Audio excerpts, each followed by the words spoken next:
और सत्ता पक्ष बार बार कहता है कि आप वोट चाहे जिसको दीजिए, जीतेंगे तो हम ही, जीत कोई भी जाए सरकार तो बनाएंगे हम ही। ऐसी हालत में फिलहाल 2 चरणों का चुनाव संपन्न हो चुका है और उसमें उत्साह दिखाई नहीं पड़ रहा है। परिणाम हो रहा है कि मतदान का प्रतिशत बहुत ही गिर रहा है। पहले चरण में गिरा, उसके बाद और भी गिरा। तो इस तरीके से जो हम देख रहे हैं, और इसमें एक चीज और भी है, जब जनता का विश्वास ही नहीं है, कोई पारदर्शिता ही नहीं दिखाई पड़ रही है हमारी चुनाव पद्धति में, और एक उम्मीद बंधी थी, अपना सुप्रीम कोर्ट से उम्मीद बंधी थी, निर्वाचन आयोग से तो कोई उम्मीद नहीं है, क्योंकि निर्वाचन आयोग में तो इन्होंने अपने तरीके से वहां पर तीनों निर्वाचन आयुक्तों की इन्होंने नियुक्ति कर दिया है। सुप्रीम कोर्ट से एक उम्मीद बंधी थी और उसमें यह था कि वीवीपैट की अगर 100% गिनती कर दी जाए तो एक जो संशय का वातावरण है कि हम वोट जिसको देते हैं वो वोट उसको मिलता है नहीं मिलता है, एक उसकी प्रोग्रामिंग हो जाएगी। बीच में ये भी चीज आई थी कि कहीं कहीं तो 108%, 105% वोटों की गिनती हो जाती है, तो वो कैसे होती है? ज्यादा से ज्यादा यह है कि 100 वोट पड़ा तो 100 वोट पड़ जाएगा, लेकिन तो इन सब के चलते एक कुहास मचा हुआ था और उसमें ये उम्मीद की जा रही थी कि सुप्रीम कोर्ट में अपना सुनवाई चल रही थी, वो उसमें था कि अगर ये वीवीपैट की पूरी गिनती सुनिश्चित करा देते हैं 100% वीवीपैट का, तो उससे एक विश्वसनीयता बनती। लेकिन बहुत ही क्षोभजनक रहा फैसला सुप्रीम कोर्ट का। उन्होंने डांट लगाई कि किसी भी सरकारी एजेंसी पर इस तरीके से हम प्रश्न चिन्ह हमेशा नहीं खड़े कर सकते। उसके बाद है कि अब तो 5% काउंटिंग के लिए भी जो असंतुष्ट उम्मीदवार है उसी को उसको आवेदन करना होगा, निवेदन करना होगा, और केवल निवेदन नहीं करना होगा, पूरा खर्च जमा करना होगा। अगर उसमें कोई कमी पाई जाती है, गलती पाई जाती है, तब तो उसका पैसा वापस होगा, और नहीं तो उसका पैसा भी वापस नहीं होगा। तो अब फल क्या होगा? और उसके बाद एक ये कहा जा रहा था कि इसकी प्रोग्रामिंग नहीं की जा सकती बाहर से, जबकि सुप्रीम कोर्ट ने स्वीकार किया, वहां पर तमाम साक्ष्य दिए गए कि इसकी प्रोग्रामिंग बाहर लैपटॉप से होती है, बाहर से ही इसकी प्रोग्रामिंग की जाती है। ऐसी हालत में ये जो पारदर्शिता नहीं है, विश्वसनीयता का संकट खड़ा हो गया है, और परिणाम ये होता है कि जनता के बीच ये अंदर तक बैठ गया है कि हम जिसको वोट देते हैं उसको वोट मिलता है कि नहीं मिलता है। जब हम भारतीय जनता पार्टी को, मोदी को हम वोट नहीं दे रहे हैं, तो फिर आखिर ये लोग कैसे जीत रहे हैं? तो इसको लेकर के अब आने वाले चरणों में, अपने तीसरे चरण का ये प्रक्रिया शुरू हो गई है, आने वाले चरण में इसकी क्या स्थिति रहेगी, क्या नहीं स्थिति रहेगी, और किस तरीके से चुनाव प्रक्रिया को पारदर्शी बनाया जा सकता है, इस पर चर्चा करने के लिए आज हम उपस्थित हैं। आइए हम अपने एक प्रबुद्ध पैनल से हम आपका परिचय कराते हैं। हमारे साथ एडवोकेट आराधना भार्गव जी जुड़ी हुई हैं। आप छिंदवाड़ा मध्य प्रदेश से हैं, आपका स्वागत है, अभिनंदन है। हमारे साथ एडवोकेट हेमंत अंतन ओझा जी जुड़े हैं, आप श्रमिक नेता हैं, आप ट्रेड यूनियन नेता हैं, आपका भी स्वागत अभिनंदन है। हमारे साथ मनोहर मानव जी जुड़े हुए हैं बिहार से, आप गांधीवादी कार्यकर्ता हैं, आप मानवाधिकार कार्यकर्ता हैं, आपका भी अभिनंदन स्वागत है। और हमारे साथ जुड़े हैं मध्य प्रदेश हाई कोर्ट के वरिष्ठ अधिवक्ता और भारतीय कम्युनिस्ट पार्टी के राज्य सचिव अरविंद श्रीवास्तव जी। अरविंद श्रीवास्तव जी, ये पूरा ये जो प्रक्रिया चल रही है, ये एक उम्मीद बनी थी न्यायपालिका से, तो कि न्यायपालिका हो सकता है कि इस पर कोई निर्णय करे, तो आप इन सारी चीजों को आप कैसे देखते हैं, अरविंद श्रीवास्तव जी?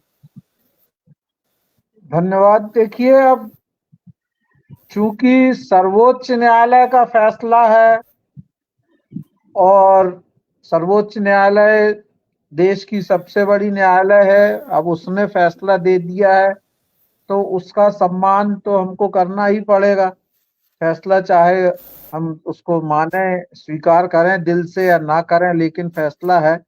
सबसे बड़ा सवाल ये है कि अगर जिस चुनाव प्रक्रिया में, देखिए, जब तक बैलेट पेपर से चुनाव होते थे, किसी भी दल को या किसी भी व्यक्ति को उस चुनाव प्रक्रिया में इस बात का संदेह नहीं था। बूथ कैप्चरिंग हो जाना, पेटियां लूट लेना, ये सब कहीं कहीं होता था, बिहार में, कुछ राज्यों में। लेकिन किसी को ये संदेह नहीं था कभी भी कि उसने जिसको वोट दिया है वो वोट उसी को पड़ा है या किसी और को पड़ा है। लेकिन ईवीएम की प्रक्रिया के बाद से ये लगातार लोगों के और एक बड़े हिस्से के मन में ये धारणा है, और क्योंकि साइंस और टेक्नोलॉजी का एडवांसमेंट इतना है और कई बार डिमॉन्स्ट्रेट करके भी लोग बता चुके हैं कि उसमें हैकिंग संभव है, उसमें गड़बड़ी संभव है, तो बड़े पैमाने पर ऐसे लोगों को शंका है कि ईवीएम में गड़बड़ी होती है। अब उस शंका को दूर करने के लिए वीवीपैट की पर्ची का सिस्टम लगाया गया, मगर वो भी एक विधानसभा क्षेत्र में सिर्फ 5 पोलिंग बूथ पे उसको करने का लगाया गया है। इसलिए लोगों की डिमांड थी कि भाई सभी को अपना वोट पड़ा है कि नहीं ये देखने की अनुमति देना चाहिए। अब चुनाव आयोग कहता है कि अगर सभी ईवीएम के साथ ये लगाएंगे और पूरी वीवीपैट पर्चियां सब हर वोटर की प्रिंट होंगी और फिर काउंट होंगी, तो ये तो it is as good as the ballot paper. तो ये उनका आर्गुमेंट है। लेकिन सवाल ये है कि एक डेमोक्रेसी पे या एक डेमोक्रेटिक सिस्टम पे चुनाव पर ही अगर लोगों का विश्वास ना हो या शंका हो, तो मैं समझता हूं कि वो चुनाव एक दूषित चुनाव, और इसलिए जब चुनाव प्रक्रिया दूषित है ऐसा बड़े संख्या में लोगों का मानना है, तो ये सुप्रीम कोर्ट का दायित्व था, इलेक्शन कमीशन का भी ये दायित्व है कि वो इस तरह की व्यवस्था करें कि किसी के भी मन में उस प्रक्रिया के प्रति कोई शंका ना रहे। इससे भी बड़ी दुर्भाग्यपूर्ण बात क्या है मैं आपको बतलाता हूँ। ये तो एक फैसला हो गया, अब हो गया, ठीक है, मानना पड़ेगा। अब चाहे वो ईवीएम में हैकिंग करें चाहे जो भी करें, लेकिन जस्टिस दीपांकर दत्ता ने एक अलग से 18 पेज का एक आर्डर, जैसा कि भास्कर में आज छपा है, और उन्होंने कहा कि ये एक वेस्टेड इंटरेस्ट का एक समूह बन गया है जो कि भारत की राष्ट्रीय उपलब्धियों को नकारने या उनको नीचा दिखाने की कोशिश करता है। ये ठीक वही बात है जो हरीश साल्वे के नेतृत्व में 600 वकीलों ने चीफ जस्टिस को जो पत्र लिखा था कि वकीलों का और एक्टिविस्ट लोगों का एक समूह है जो जुडिशरी को अपने हित साधने या वेस्टेड इंटरेस्ट के लिए या उसको एक खास दिशा में मोड़ने के लिए दबाव बनाने की कोशिश कर रहा है। ये स्थिति क्यों उत्पन्न हुई कि जब इलेक्टोरल बॉन्ड के मामले में जब सुप्रीम कोर्ट ने कहा कि नहीं आपको वो न्यूमेरिकल नंबर भी बताना पड़ेंगे, पहले लगता था कि नहीं बताना पड़ेंगे, बाद में जब चीफ जस्टिस ने कहा कि वो बताना पड़ेंगे, हड़कंप मच गया। फिर वो रोहतगी जी भी कूद पड़े, बार काउंसिल के अध्यक्ष अपने आप स्यू मोटो पत्र लिखने लगे, वो चीफ जस्टिस को भी लिख दिए, राष्ट्रपति को भी लिख दिया आदेश अग्रवाल।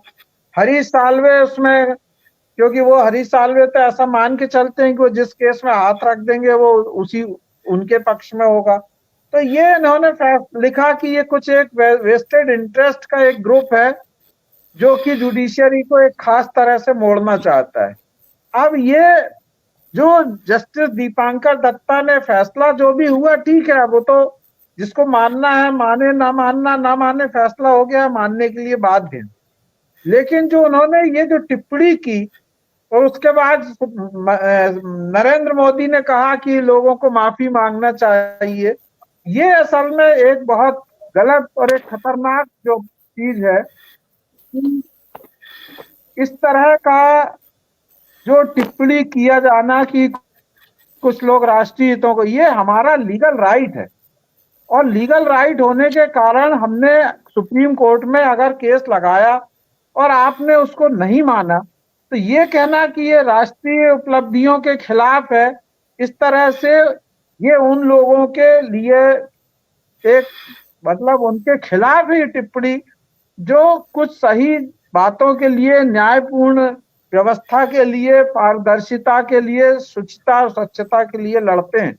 इंडियन एक्सप्रेस में इसलिए इंदिरा जयसिंह ने एक आर्टिकल लिखा अभी 2-3 दिन पहले इसी बात को लेके, ये एक सिस्टमैटिक कैंपेन चलाया जा रहा है हरीश साल्वे और इस तरह के लोगों के द्वारा कि हम लोग जो है जुडिशरी को प्रभावित करने की कोशिश हम कुछ वकील और लोग कर रहे हैं, जबकि हमारा उद्देश्य किसी पक्ष या विपक्ष के प्रति नहीं, हमारा उद्देश्य लोकतंत्र को और संविधान को बनाए रखने के लिए और पारदर्शिता के लिए है, और रूलिंग पार्टी का कब्जा ना होने पाए और रूलिंग पार्टी न्यायपालिका पे कब्जा ना कर पाए और उसको बुली ना कर पाए, इसलिए हम लोग पिटीशन लगाते हैं या इस तरह की इश्यूज को उठाते हैं। ये जो लिखा गया वो वास्तव में खेदजनक बात है। तीसरी बात जो आपने हिंट किया, अब ईवीएम में अगर गड़बड़ी नहीं हो सकती तो त्रिपुरा के अनेकों पोलिंग बूथ में 108% वोट, 107% वोट कैसे? भाई इसका तो एक्सप्लेनेशन बनता है ना। अगर ईवीएम में गड़बड़ी नहीं हो सकती तो 100 वोट पड़ना थे, 100 वोट है ही उस क्षेत्र में और 108 वोट कैसे पड़े? तो सुप्रीम कोर्ट ने जो फैसला दे दिया उसने सब संदेहों को दूर कर दिया, जैसा सुप्रीम कोर्ट का कहना है। और जिस तरह की उन्होंने टिप्पणी की, मतलब फैसला भर नहीं दिया, उन्होंने एक टिप्पणी भी की याचिकाकर्ताओं के खिलाफ, बोला भी है कि ये गलत तरह के इश्यूज उठाए जा रहे हैं और गलत तरह से इसका एक नैरेटिव गढ़ा जा रहा है। तो ये सुप्रीम कोर्ट के ऊपर ये जिम्मेदारी बनती है। चुनाव आयोग से तो हम कुछ नहीं कहना चाहते, कोई उम्मीद करना भी बेकार है। अभी आपने देखा कि नरेंद्र मोदी ने इतने अपशब्दों का अल्पसंख्यकों के प्रति, इतने अभद्र वाक्यों का और उस तरह का एकदम जहरीला भाषण दिया, लेकिन क्या किया चुनाव आयोग ने कि खड़गे को नोटिस दे दिया, नड्डा को नोटिस दे दिया, तो अब खड़गे को भी नोटिस दे के राहुल गांधी का भी एक्सप्लेनेशन मांग लिया। ये किस तरह से मतलब बेशर्मी है चुनाव आयोग की, ये दर्शाता और कायरानापन। तो चुनाव आयोग से तो उम्मीद नहीं है, लेकिन सुप्रीम कोर्ट ने अभी फैसला दिया और अभी त्रिपुरा में आ गया कि 108 वोट पड़े बहुत से पोलिंग बूथ में, एक जगह नहीं। तो ईवीएम में अगर गड़बड़ी नहीं होती तो ये ज्यादा वोट कैसे पड़े?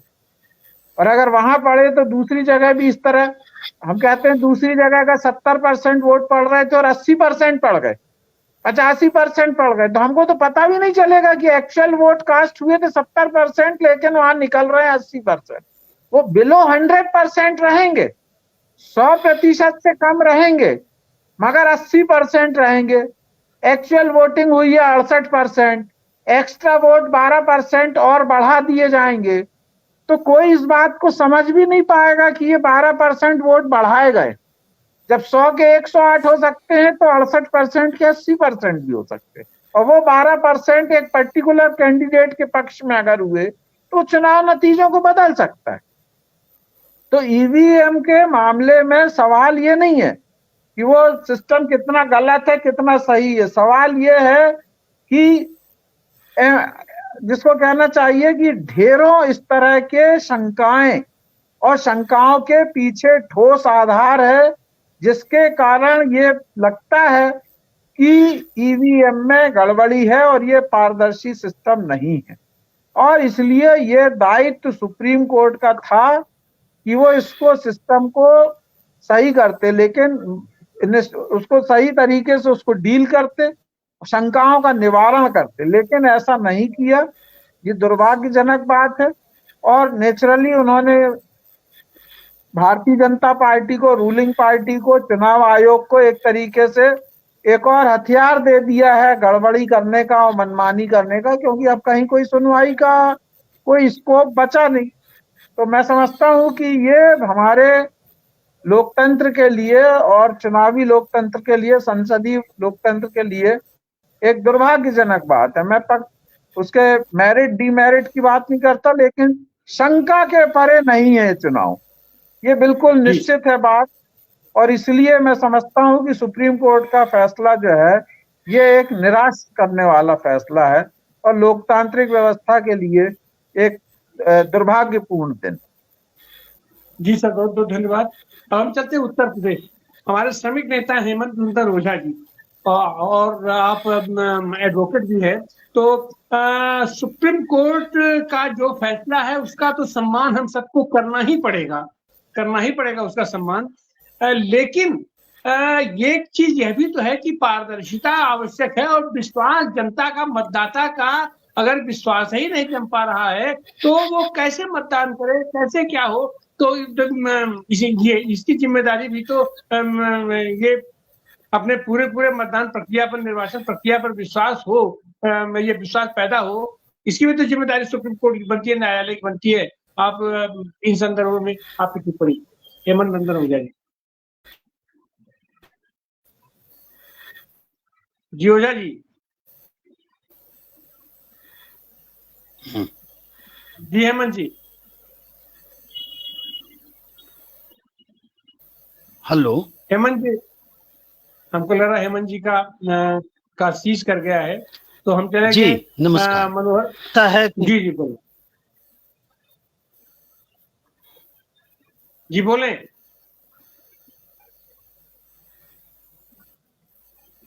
आप क्या लग रहा है कोई आवाज जा रही? तो हाँ, बहुत धीमी आवाज आ रही है।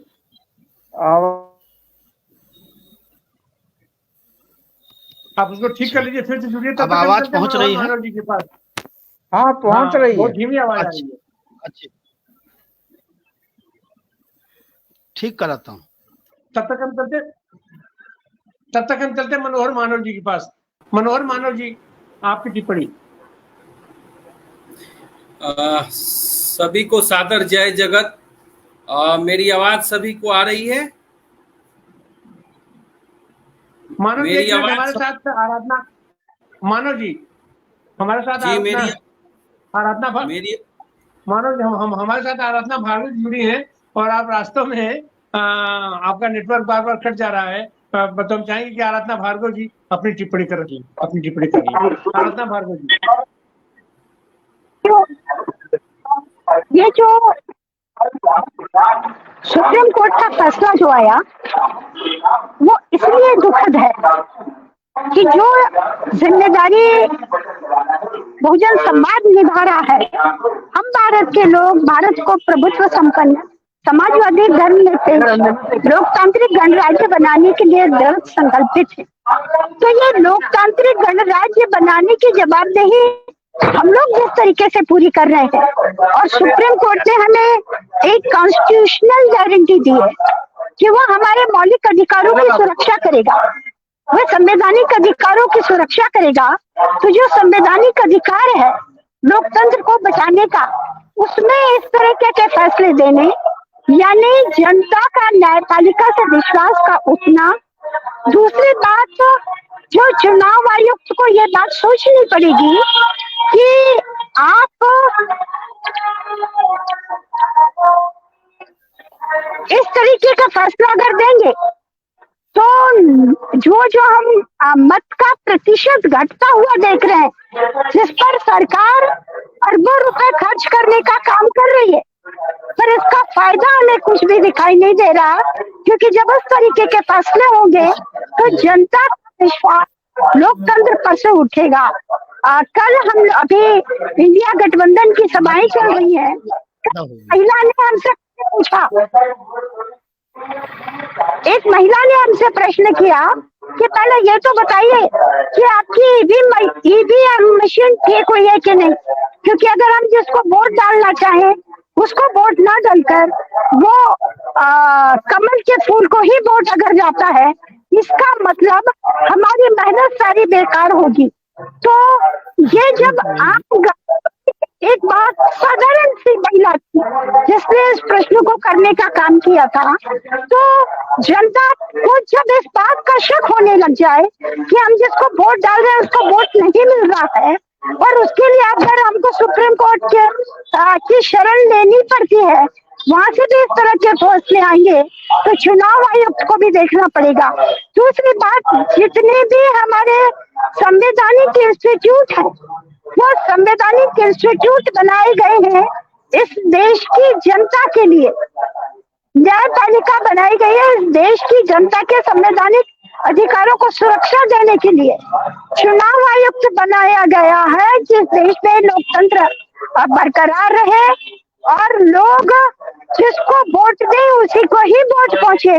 तो इसमें अगर वो जो चिट है अगर वो लोगों को मिल जाएगी तो इसमें ना तो दिक्कत होगी ना परेशानी होगी। इसका मतलब है कि न्यायपालिका भी किसी दबाव में काम करने का काम कर रही है। आप यह कह रहे हैं कि अगर किसी को शिकायत होगी तो उसके लिए उसको फीस देनी पड़ेगी। अरे भाई शिकायत क्या, मुझे तो शंका है और मेरी शंका वाजिब है। मेरी शंका है कि मैंने जिसको वोट दिया उसको वोट नहीं मिला, तो फिर तो समाधान करना तो इनका काम है। उसी तरह से हम ये जो बात देख रहे हैं कि चुनाव आयुक्त की नियुक्ति कैसी होनी चाहिए, भारत के संविधान में इस बात का उल्लेख किया है। साथ में इस बात का भी उल्लेख किया गया है कि चुनाव आयुक्त की नियुक्ति करने का कानून सरकार द्वारा बनाया जाएगा। पर हम इन 76 सालों में चुनाव आयुक्त की नियुक्ति का कोई कानून ही नहीं बना।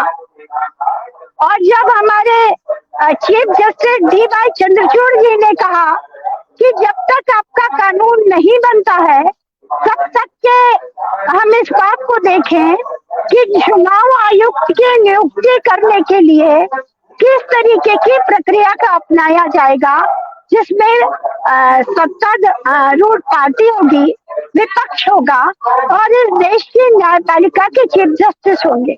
पर हमने ये देखा कि प्रधानमंत्री जी ने तो चुनाव आयुक्त को एकदम हटाने का काम कर दिया और इसके खिलाफ तो मतलब न्यायपालिका के किसी आदेश का पालन भी अगर ना किया जाए तो इसका असर सीधा सीधा लोकतंत्र पर पड़ता है और लोगों का लोकतंत्र पर अगर विश्वास घटेगा, इसका मतलब है कि अराजकता होगी और जब अराजकता होगी तो लोग कानून हाथ में लेंगे जो कि इस देश के लिए हितकर नहीं है।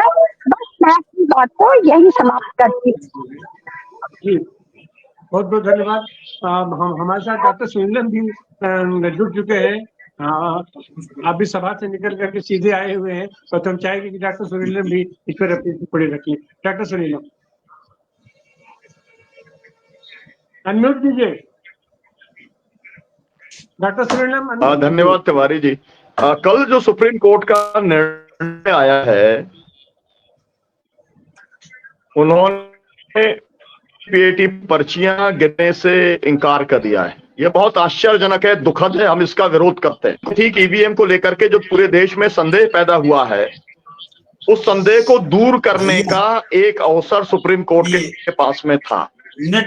ईवीएम प्रोग्राम्ड हो सकता है, उसके अंदर बाकायदा लैपटॉप का इस्तेमाल होता है, उसके अंदर जो चिप लग जाती है कि जानकारी जो कंपनी है मैन्युफैक्चर करने वाली उसको, भारत सरकार को या चुनाव आयोग को केवल रहती है, उसके अंदर मैनिपुलेशन संभव है। ये बात जब और सामने आ गई तो लोगों का ईवीएम को लेकर के जो संदेह था वो और भी ज्यादा गहरा गया। उस संदेह को दूर करने का एकमात्र तरीका ये था कि जो पर्ची 7 सेकंड के लिए दिखलाई पड़ती है मतदाता को, कट करके जब वो गिरती है तो वो मतदाता को दी जाए और जिस बॉक्स में डाली जाए वहीं पर उसकी गिनती हो जाए।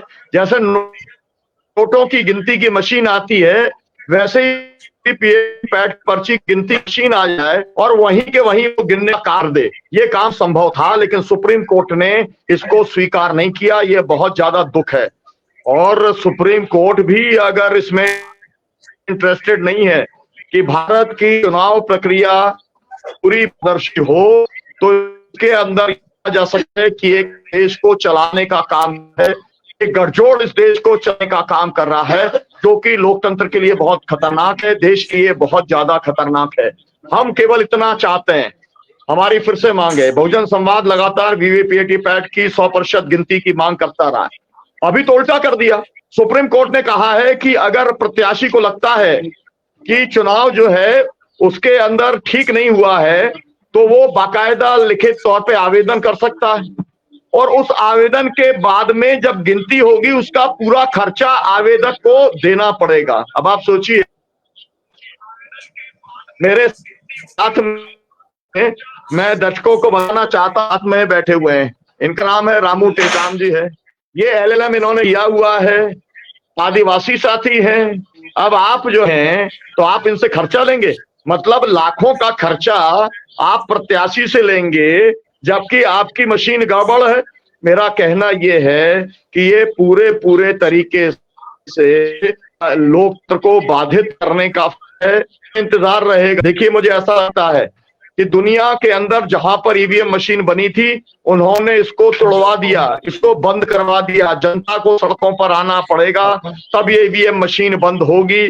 फिलहाल ये चुनाव ईवीएम से हो रहा है, पर्ची नहीं गिनी जाएंगी, हमें इसका खेद है। लेकिन मैं जो भी बहुजन संवाद के दर्शक है उनसे अपील करना चाहता हूं, ईवीएम की गड़बड़, वीवीपैट पैड की जितनी पर्ची की गड़बड़ है ये 5-10 हजार के अंदर की होती है। अगर आप बड़ी मार्जिन से इंडिया गठबंधन के उम्मीदवारों को जिता देंगे तो ईवीएम मशीन भी फेल हो जाएगी और पर्ची की जो गिनती का जो मामला है वो भी उसकी जरूरत नहीं पड़ेगी। और इसलिए मतदाताओं को चाहिए कि वो अब जवाब दें, तभी जाकर के इस देश के अंदर लोकतंत्र बचेगा, संविधान बचेगा और ये चुनाव की प्रक्रिया जो है वो पारदर्शी होगी। तिवारी जी ने समय दिया, बहुत बहुत शुक्रिया। मैतूल में सभा है उसका है, बहुत धन्यवाद तिवारी जी। जी बहुत बहुत धन्यवाद। बात तो सही है कि अंतिम अदालत तो जनता की है। जनता को अब भरपूर तरीके से अपने अधिकारों का प्रयोग करके इस स्थिति में ला देना होगा कि ये ईवीएम पर्ची और सारी चीजें अपने आप धरी की धरी रह जाएं। जब सारा का सारा वोट पड़ जाएगा इस व्यवस्था के खिलाफ तो ये कितनी धार्जी करेंगे, कितना हम चाहेंगे। हेमंत ओझा जी अपनी बात रखिए, एडवोकेट हेमंत ओझा जी। धन्यवाद डॉक्टर साहब। देखिए, जो सर्वोच्च न्यायालय ने निर्णय दिया है यह न्याय नहीं हुआ है और न्याय से व्यक्ति संतुष्ट हो सकता है, असंतुष्ट हो सकता है। मुझे ये लगता है कि इसमें पुनर्विचारण के लिए भी प्रार्थना करनी चाहिए। ये तो एक बात। दूसरा, जो मूल बात जहां से आपने बातचीत का आरंभ किया था कि 7% मतदाताओं का प्रतिशत इस बार कम हो गया है, वह तो मैं समझता हूं कि जो भारतीय जनता पार्टी ने उफान पैदा किया था उसके चलते हताशा हुई है।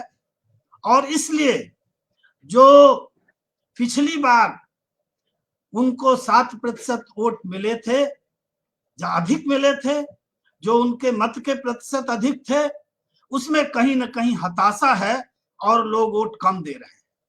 मैं एक दूसरे सवाल के ऊपर अपनी बात को रखना चाहता हूं कि अगर इस देश अंदर चुनाव सुधारों की बात है तो शासकीय सेवाओं में जो हैं, सेना में हैं और भी कहीं पर हैं, राजकीय सेवाओं के अंदर जुड़े हैं, उन्हें तो बैलेट पेपर के माध्यम से वोट देने का अधिकार है।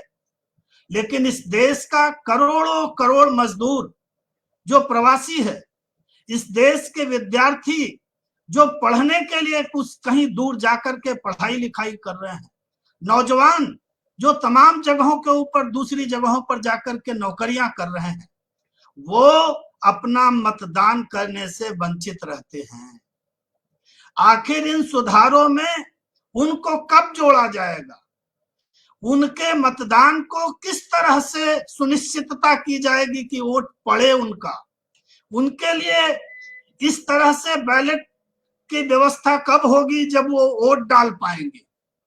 इस देश के करोड़ों लोग जो चाह करके मतदान नहीं कर पा रहे हैं, अपने मत केंद्रों से दूर हैं, उनके मतदान की बात कब होगी?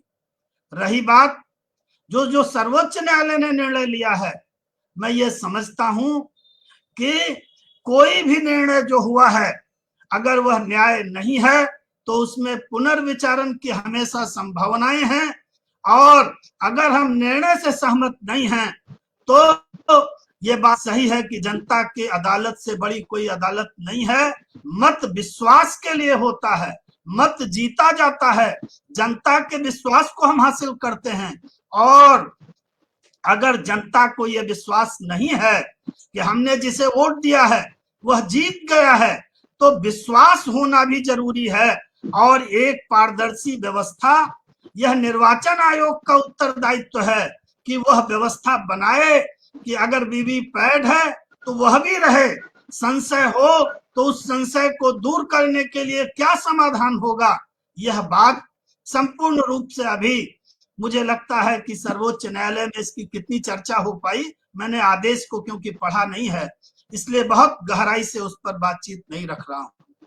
लेकिन मुझे ये कहना है कि इस देश के अंदर बहुत बड़ी संख्या में मजदूर, विद्यार्थी, नौजवान जो प्रवासी हैं, दूसरी जगहों पर हैं, उनके मतदान की सुनिश्चितता की गारंटी करनी होगी इस देश के निर्वाचन आयोग को।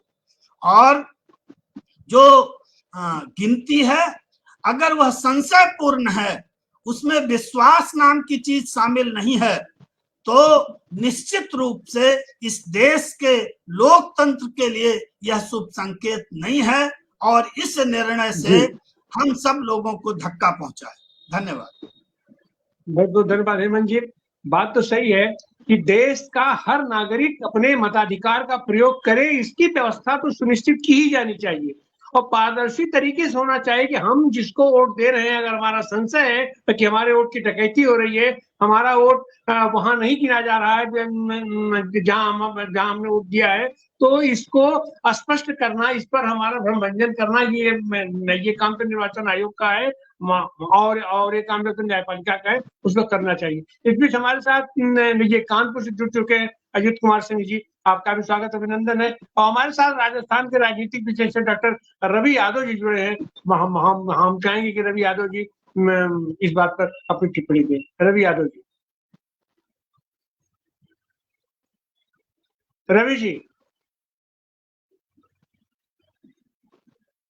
रवि जी को हमारी आवाज नहीं सुनाई पड़ रही है। हमको लग रहा है कि रवि तक हमारी आवाज नहीं पहुंच पा रही है। आवाज आ रही है मेरे पास, मेरी आवाज पहुंच रही है? जी बोले जी, आ रही बोले। मेरी आवाज पहुंच रही है आपको? आ रही जी। हाँ, बहुत शुक्रिया आपको। हाँ, बहुत शुक्रिया आपको इस महत्वपूर्ण कार्यक्रम में शामिल करने के लिए। मुझे के अलावा निष्पक्ष दिखना चाहिए और लोगों को विश्वास होना चाहिए। जब तक लोगों को ये विश्वास नहीं होगा कि उन्होंने जिसका चुनाव किया है वही चुना गया है, या ठीक है हम हारे हैं तो फिर ठीक, हमने वोट दिया है उसको कम मिला इसलिए हार गया, लेकिन अब वो विश्वसनीयता अगर संदिग्ध होगी तो निश्चित रूप से ये हमारे डेमोक्रेसी के लिए एक खतरनाक संकेत होगा। लोगों में एक मायूसी आएगी और कोई भी मायूस समाज किसी भी हालत में तरक्की नहीं कर सकता। जब लोगों को ऐसी स्थिति हो कि वो जो जिसको चुन रहे हैं, मैं आपको थोड़ा सा छोटा सा संदर्भ देना चाहूंगा, हालांकि आप सभी लोग जानते हैं इस बारे में। मैं कश्मीर में जब 90 के करीब मैं ट्रैकिंग कर रहा था, वहां 1 महीने के करीब मैंने ट्रैकिंग किया, और जब मैं तमाम लोगों से उस बीच संपर्क में आया तो मेरा जो सवाल होता था कि भाई यहाँ जो पॉलिटिकल कुछ दिल्ली और यहाँ के बीच जो डिफरेंसेस दिखाई देते हैं, तो क्या कारण मानते हैं आप, ऐसा क्यों है? तो मैं आपको बताऊं कि मोटे तौर पर लोगों का आंकलन ये था कि गुलाम मोहम्मद की सरकार को जिस तरह से हटाया गया, सवाल किसी सरकार के आने और जाने का नहीं है, जिस तरीके से हटाया गया उसने कश्मीर के लोगों में के दिमाग में ये चीज भर दी कि हमारे मताधिकार का कोई मतलब नहीं है, हम जिसको चुन रहे हैं उसका कोई मतलब नहीं है, दिल्ली जब जिसको चाहेगा, जिस तरह चाहता है उसको उस तरह से बिठाया जा सकता है। तो इस तरह की जो घटना थी उसके परिणाम अन्य कारण भी हैं वहां के, हालांकि मैं यह नहीं कह रहा हूं कि सिर्फ एक ही कारण है, मैंने सिर्फ एक उदाहरण दिया है उसका, और भी कई कारण हैं वहां जो आज स्थितियां जिस तरह की दिखाई देती हैं बाद में।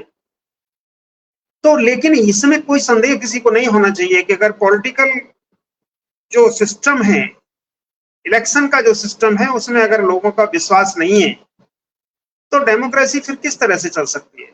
और उसको बनाने के लिए डेमोक्रेसी को में आयोग और कोर्ट तो ओवरऑल पूरी ही कॉन्स्टिट्यूशन का एक तरह से कस्टोडियन है वो, लेकिन कई बार ऐसा होता है कि चीजों को किस तरह से कोर्ट के सामने रखा जाता है, क्या एविडेंसेस रखे जाते हैं, किस तरह से प्रस्तुत किया जाता है केस को, तो इस चीज को आप कह सकते हैं कि कोर्ट का जहां तक सवाल है।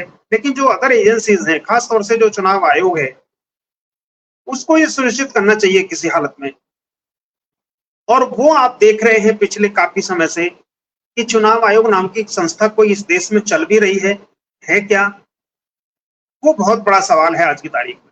ऐसा लगता नहीं है कि चुनाव आयोग ठीक से काम कर रहा है, और ये सिर्फ किसी एक का आरोप नहीं है, ऐसे तमाम सारी चीजें हैं जिस तरह से हो रही हैं। अभी आप देखें तो प्रधानमंत्री जी के भाषणों को अगर आप देख लीजिए, जिस दिन चुनाव आचार संहिता लागू हुई, चुनाव आयुक्त महोदय बड़े विस्तार से बता रहे थे कि आचार संहिता में क्या आएगा, यानी आप धार्मिक आधार पर किसी वोट नहीं मांग सकते, धार्मिक विभाजन की बात नहीं कर सकते, ऐसी कोई बात नहीं कर सकते जिससे समाज में वैमनस्य पैदा हो। लेकिन जिस तरह से अभी आप देखें दूसरे तमाम सारे लोगों के अलावा अगर जब शीर्ष पद पर बैठे हुआ व्यक्ति एक धार्मिक आधार पर पूरी तरह से ध्रुवीकरण करने की कोशिश कर रहा हो और उस पर कोई एक्शन नहीं हो रहा हो, तो क्या संदेश जाने वाला है? मुझे नहीं लगता कि मुझे बहुत इस तरह की टिप्पणी करनी चाहिए, लेकिन कोर्ट के भी कई इस तरह के डिसीजन हुए हैं पिछले लंबे समय से, एक नहीं है। अगर राम जन्मभूमि का भी अगर बात करेंगे तो उसमें भी अगर आप देखें तो उनकी खुद की फाइंडिंग्स और उनका जो डिसीजन है वो मैच नहीं करता है किसी भी हालत में। ठीक है, डेमोक्रेसी है, न्यायालय सर्वोच्च है और हम उसकी सर्वोच्चता में विश्वास रखते हैं, क्योंकि दूसरा रास्ता भी नहीं है कोई, क्योंकि अराजकता की तरफ चला जाएगा देश अगर उस तरह की स्थितियां होंगी जब हम कोर्ट के उसको नहीं मानने की बात करेंगे। असहमति लेकिन व्यक्त कर सकते हैं, तो एक डिसीजन नहीं है इस तरह का जिस पर प्रश्न किया गया हो, प्रश्न उठने लायक हो। खुद की उनकी फाइंडिंग्स इस तरह की रहती हैं और कई बार उस तरह के जो डिसीजन होते हैं वो विपरीत जाते हुए दिखाई दिए कई बार, ये भी उनमें से है। और मुझे लगता है कि ये कहीं बहुत बड़ी कीमत चुकानी पड़ सकती है भारत को, अगर हमारी चुनाव प्रणाली निष्पक्ष होने के साथ साथ, मैं नहीं कह रहा कि वो निष्पक्ष नहीं है, मैं ये कह रहा हूं कि वो निष्पक्ष दिखाई नहीं दे रही है आज की तारीख। उस पर सवाल हैं बहुत सारे, और वो जो सवाल हैं उनके अगर जवाब नहीं दिए जाएंगे, लोगों को संतुष्ट नहीं किया जाएगा, तो निश्चित रूप से उनमें एक मायूसी आएगी, और वो मायूसी देश के लिए, देश की डेमोक्रेसी के लिए कोई अच्छी बात नहीं होने वाली। कोई मायूस समाज कभी तरक्की नहीं करता है। तो मैं समझता हूँ एक कठिन समय है और अभी भी वक्त है कि चुनाव आयोग चीजों को समझे, वरना जनता, ऐसा नहीं है, जनता एक दिन चीजों का जवाब देती है और कोई भी चीज हमेशा इस तरह से नहीं चल सकती। डिक्टेटरशिप कहीं हमेशा नहीं चली है, आज तक नहीं चली है, यहाँ भी नहीं चलेगी। मैं समझता हूँ कि लोग जवाब देंगे उसका और फिर व्यवस्था बदलेगी। जी जी, बहुत बहुत धन्यवाद रवि यादव जी। बात तो सही, सबसे बेहतरीन व्यवस्था है अपना जनतंत्र, लेकिन जनतंत्र में जब विश्वसनीयता ही नहीं रहे, जनतंत्र में जनता के मताधिकार का प्रॉपर सम्मान न हो सके, तो ऐसे ये कैसे स्वस्थ जनतंत्र बनेगा? इस बीच हमारे साथ तो ये सुप्रीम कोर्ट के वरिष्ठ अधिवक्ता आकाश वर्मा जी जुड़े हैं। युवा हल्ला बोल के आपको जुड़ने में काफी वो समस्या हो रही थी, हम चाहे कि वो अपनी बात करने उसमें। आकाश वर्मा जी अनम्यूट कीजिए, अनम्यूट कीजिए। जी जी जी, नमस्कार सभी मेहमानों को। आवाज आ रही है आपको मेरी? आ रही जी, बोले जी, रखिए। हेलो जी, आ रही है आवाज, बोलिए। जी जी, जो सुप्रीम कोर्ट का जजमेंट है बेसिक, जी जी जी, सुप्रीम कोर्ट को basically guardian of law of land कहा जाता है, बेसिकली गार्जियन ऑफ कॉन्स्टिट्यूशन कहा जाता है। और सुप्रीम कोर्ट के ये दायित्व है, they are duty bound to create a balance of interest between the societal concerns and the political needs, जो इस केस में देखा गया है। अब सोसाइटल कंसाइंस का मतलब होता है सामाजिक विवेक, तो सामाजिक विवेक ये कहता है कि समाज के पक्ष में बात होनी चाहिए। पॉलिटिकल नीड्स ये कहती है कि पावर ड्रिवन सोसाइटी है और उसके हिसाब से बात होनी चाहिए। ये जो जजमेंट आया है, मैं कुछ चीजें ऐड करूंगा। जजमेंट के जो फैक्ट्स हैं, 2-3 यहाँ पे फाइंडिंग्स और डेवलपमेंट्स हैं। पहला फाइंडिंग, पहला डेवलपमेंट्स ये है कि SLP यूनिट, SLP है सिंबल लोडिंग यूनिट, उसमें 4 MB का एक कार्ड लगा रहता है जिसमें सारा का सारा फ्लैश मेमोरी ट्रांसफर होता है। और फ्लैश, ये बात आर्गुमेंट्स में बोला गया है, जजमेंट में भी आया है। और फ्लैश मेमोरी क्या होता है? बेसिकली फ्लैश मेमोरी होता है वो जो वोट हम देते हैं वो मेमोरी इसमें स्टोर होती है, और वो स्टोर कितने दिन तक होती है वो ECI तय करती है। यहाँ पे सुप्रीम कोर्ट का एक अच्छा रेशियो आया है, वो ये है कि 45 दिन तक ECI को रखना पड़ेगा, 45 डेज तक, उसके बाद ही वो डिस्ट्रॉय कर पाएगा, उससे पहले वो डिस्ट्रॉय नहीं कर सकता। एक फाइंडिंग ये है। दूसरी फाइंडिंग ये है कि कोई भी कैंडिडेट जो सेकेंड और थर्ड आते हैं, दे कैन अप्लाई और they can request to the ECI, election commission of India को वो अप्लाई कर सकते हैं और रिक्वेस्ट कर सकते हैं in case if there would be any dispute regarding the voting. अगर लगता है कि वोटिंग में डिस्प्यूट है, एक इशू चल रहा है, उस पॉइंट पे इलेक्शन कमीशन को सेकंड और थर्ड जो कैंडिडेट होंगे वो कर सकते हैं, और उसके बिहाफ में उन्हें पैसे भी देने पड़ेंगे। मतलब उनको अगर इस सिचुएशन में अगर उनको रिलीफ चाहिए तो उनको पैसे देने पड़ेंगे काउंटिंग कराने के लिए। तो ये जो सेकंड फाइंडिंग आई है वो कहीं ना कहीं इस पॉइंट, ये जो हमारी सोसाइटी है वो जो डेमोक्रेसी को मानती है उसके खिलाफ थोड़ा सा ये है। बाकियों को भी इनको अलाउ करना चाहिए। सुप्रीम कोर्ट ने एक सजेशन भी दिया था ECI को, जिसमें ECI का ढीठपना दिखाई देता है। सुप्रीम कोर्ट ने कहा था कि वीवीपैट में जो स्लिप मिलती हैं उसकी काउंटिंग क्यों नहीं हो सकती। तो ECI क्या बोलती है कि उसके जो पेपर्स होते हैं वो बहुत ही थिन होते हैं, और सुप्रीम कोर्ट ने एग्जाम्पल भी दिया था कि बैंकिंग में जब हो सकता है, बैंकिंग में मशीन होती है, एक नोट भी गड़बड़ नहीं होता, अगर 99 है तो 99 दिखाई देगा और 100 है तो 100 दिखाई देगा। तो वीवीपैट में क्यों नहीं हो सकता? तो उन्होंने ये रीजन दे दिया कि उसकी बहुत ही थिन है। हालांकि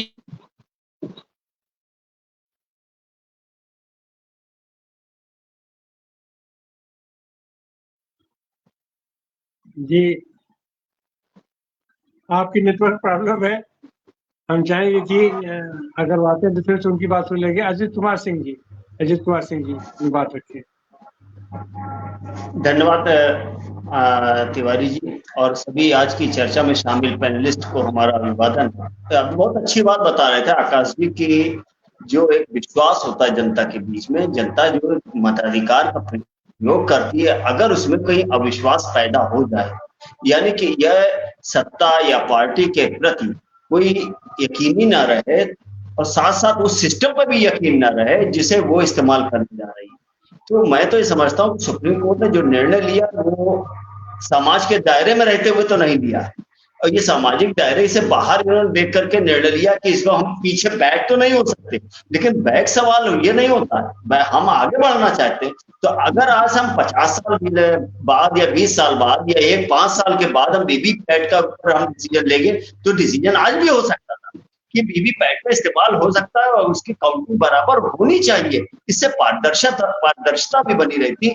और इसके साथ साथ एक और चीज कि इलेक्शन कमीशन के ऊपर भी विश्वास लोग बना रहे, क्योंकि ईवीएम के प्रति अब जनता में कोई भी विश्वास नहीं रह गया, जिसका कारण है कि फर्स्ट और सेकंड राउंड हमने देखा कि जो ग्राफ हमें 2019 में देखने को मिला था कि परसेंटेज ऑफ दी वोट बहुत बढ़ा हुआ था, आज वो 5-6%, 10% तक नीचे गिर गया। इसके पीछे कोई सवाल भी उठते हैं कि आखिर वो विश्वास कहाँ चला गया जो आज से 5 साल पहले दिखाई दे रहा था। तो यकीन मानिए कि चाहे मोदी जी हो, चाहे वो राहुल गांधी हो या कांग्रेस पार्टी हो, भाजपा हो, कोई भी दल हो, जब हम खड़े होते हैं तो ये मान के चलते हैं कि हम जनता के बीच में अपनी बात रखेंगे, और ये एक माध्यम होता है चुनाव के दौर में कि हमारी जनता बात सुनती है। तो जब जनता बात सुनती है, उस वोट का प्रयोग करती है, तो वोट हमारे लिए भी होता है, एक वोट हमको भी मिलता है, वो सिंगल वोट हो, लेकिन वो विश्वास होता है कि जो सिस्टम है, जो सिस्टम का अप्लाई किया जा रहा है वो बाकायदा सही ढंग से इस्तेमाल हो रहा है। लेकिन जब उसका ही सिस्टम का ही फेल्योर हो जाए तब हम कहाँ खड़े होंगे? सुप्रीम कोर्ट भी इस मामले में कहीं खड़ी नहीं रही, वो निष्पक्ष तो नहीं रही किसी सूरत में।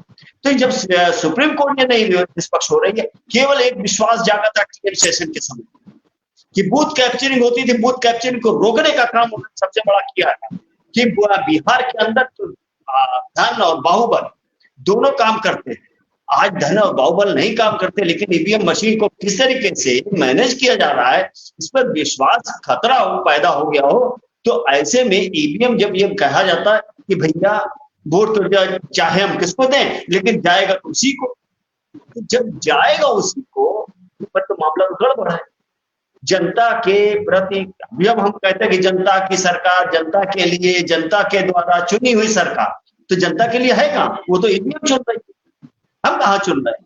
तो वो बाकायदा एक मैसेज चला गया, ये जो बहुत गड़बड़ है, ये मैसेज ठीक नहीं था सुप्रीम कोर्ट का, ये आक्रोश बनकर के उभरेगा और ये आक्रोश को समझने में सुप्रीम कोर्ट ने गलती की है और ये इस गलती को सुधारने का मौका है।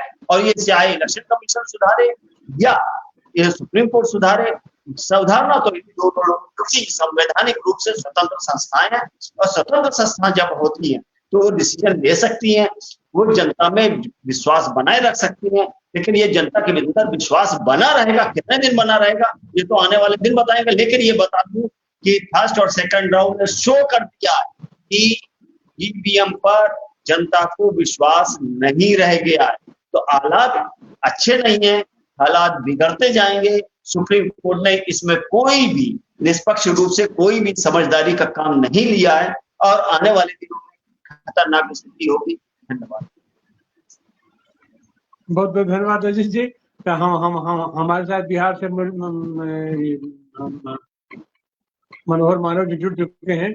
हम चाहेंगे उनको टिप्पणी रखें। अभी आपने कहा कि धनबल का प्रभाव थोड़ा है, आज जो सो धनबल का प्रभाव नहीं है, जबकि हम सीधे देखते हैं कि चुनाव आयोग ने घोषणा की है 90 लाख रुपया कोई भी कैंडिडेट खर्च कर सकता है, जबकि स्थिति है कि 10-10, 22-22, 25-25 करोड़ रुपया उसमें खर्च होता है। मतलब तो पूरा धनबल का मामला है। और तो ऐसी हालत में जब इतना अविश्वास हो तो फिर जनतंत्र हमारा कैसे सुरक्षित रहेगा, स्वस्थ जनतंत्र हमारा कैसे बन पाएगा? मनोहर मानव जी अपनी टिप्पणी सर। सबको सादर जय जगत। अभी सारे विद्वत जनों को जैसा कि हमने सुना, अलग अलग मत आ रहे हैं, लेकिन कहीं ना कहीं केंद्रित एक मत ये जरूर उभर के सामने इस चर्चा में आया, और वो ये है कि जो ईवीएम का प्रश्न है और उसके विश्वसनीयता का जो सवाल है, वो सवालों के घेरे में है और उसको अपनी विश्वसनीयता सिद्ध करनी है।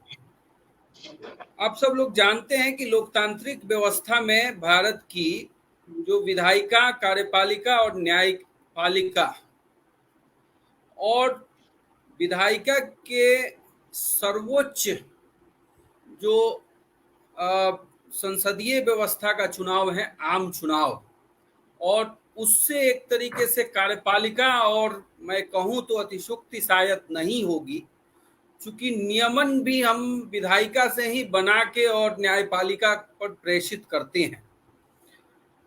तो ये सवाल है कि इतनी बड़ी व्यापक जिम्मेवारी वाला यह चुनाव जो आम चुनाव है, और उसकी निष्पक्षता अगर संदेहों के दायरे में है और वो सवालों के घेरे में है, और कुछ लोग ऐसे ऐसे तर्क रख रहे हैं जो सचमुच में कहीं ना कहीं हमारी लोकतांत्रिक मूल्यों के खिलाफ जाता हुआ तर्क दिखाई दे रहा है।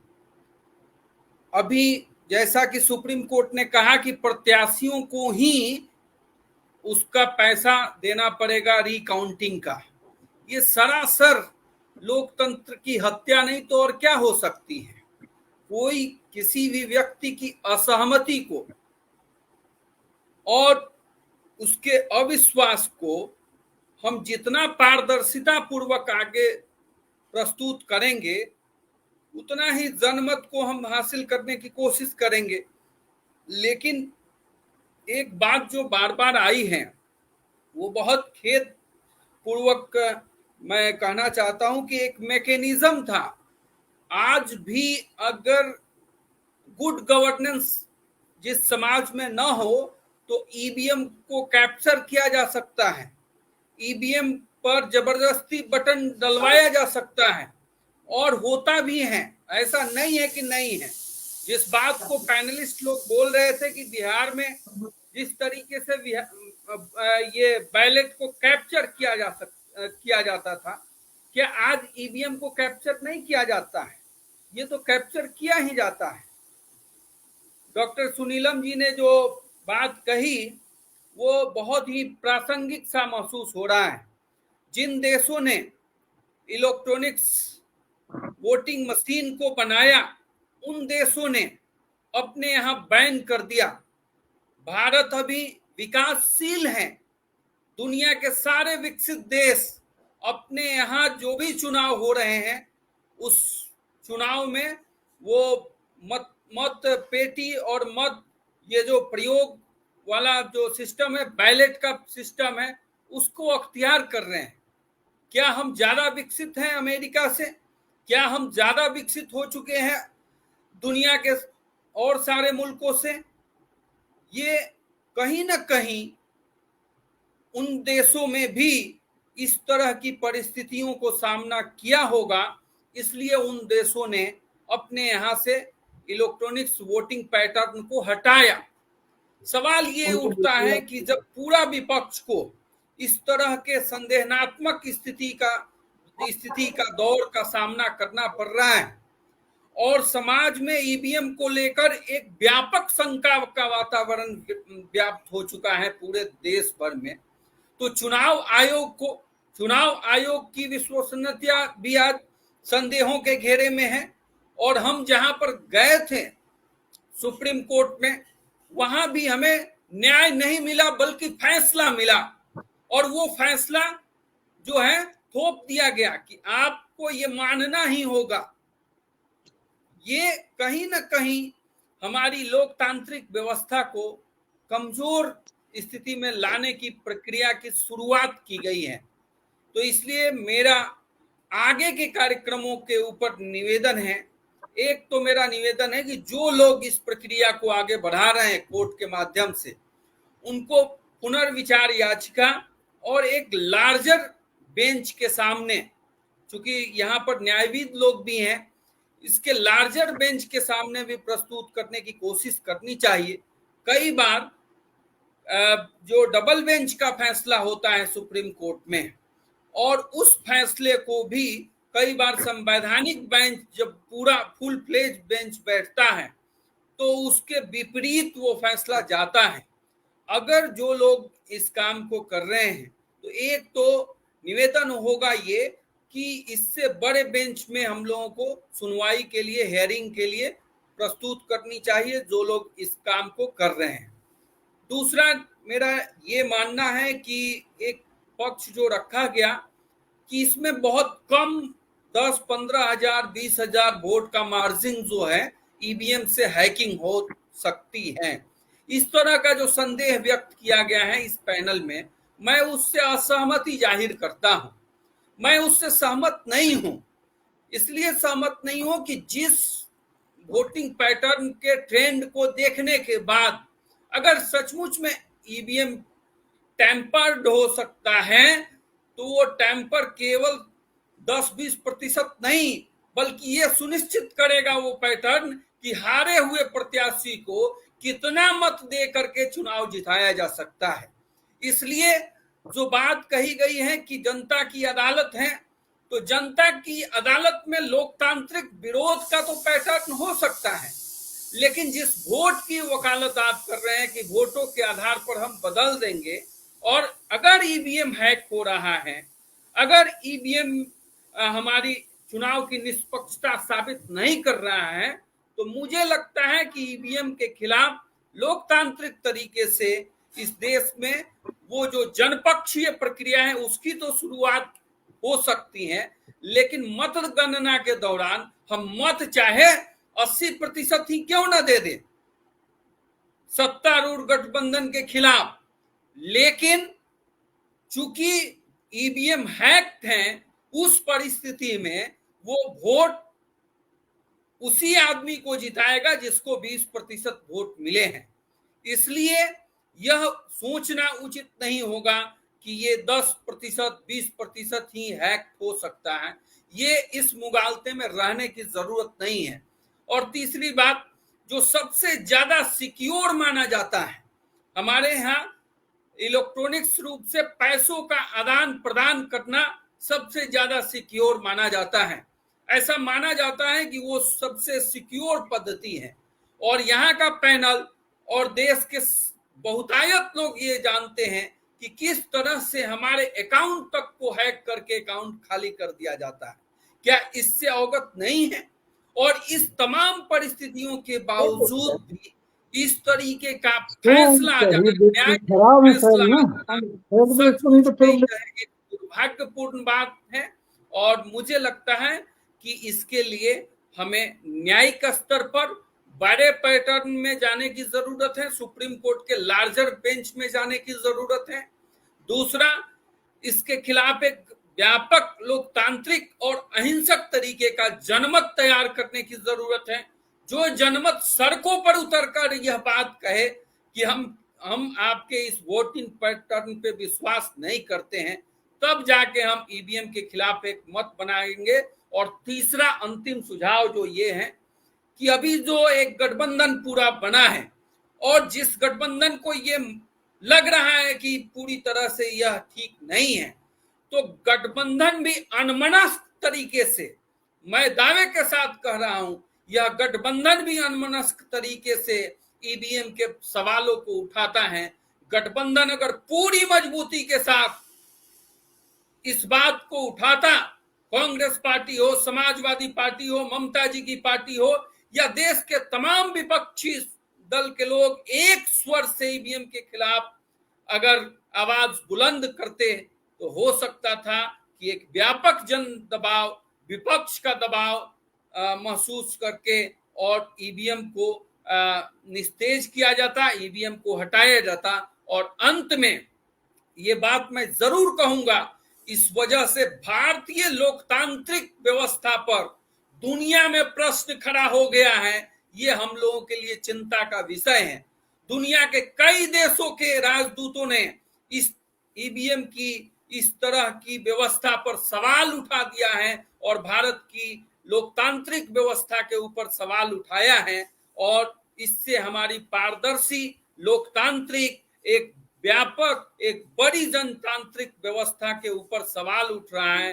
तो कहीं ना कहीं दुनिया में हमारा जो लोकतंत्र का एक बहुत बढ़िया छवि था, वो हमारे देश का धूमिल हो रहा है। इन्हीं शब्दों के साथ आप सब लोगों को जय जगत। जाहिर सी बात है मानव जी कि जो शंका है कि जिस तरीके से सुप्रीम कोर्ट में इसकी दलील दी जा सकती थी, लड़ा जाना चाहिए था, शायद उसका अभाव रहा है।